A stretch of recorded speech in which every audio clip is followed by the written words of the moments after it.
இஸ்லாமிய நாடுகளிலே இருக்கக்கூடிய சட்டத்தை போல இங்கும் அப்படி ஒரு சூழ்நிலை உருவாகுமே ஆனால் இப்படிப்பட்ட ஒரு காட்டு தருவார் மனித வடிவத்திலே நடமாடிக்கொண்டிருக்கக்கூடிய மனித மிருகங்கள் ஒளிந்துவிடும்.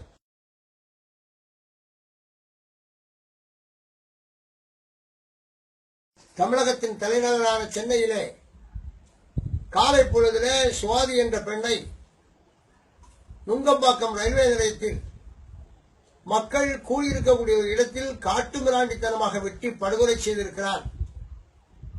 இந்த செயல் மனித நாகரிகமற்றது. பெண்களுக்கு பாதுகாப்பில்லாத ஒரு சூழ்நிலை தமிழகத்திலே உருவாகி வருகிறதா என்ற கேள்வியை நமக்கு தருகிறது.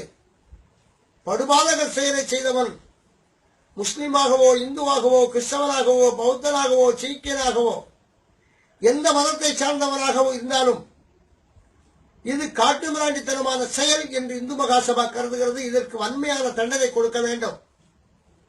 இப்படிப்பட்ட கொடூர மனம் படைத்த மிருகங்களை வேட்டையாடுவதற்கு தமிழக காவல்துறை தயாராக வேண்டும்.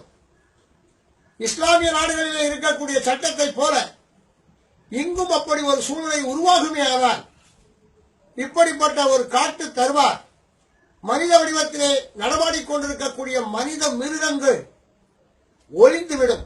அப்படிப்பட்ட ஒரு சூழ்நிலையை தமிழகத்திலே ஏற்படுத்த வேண்டும்.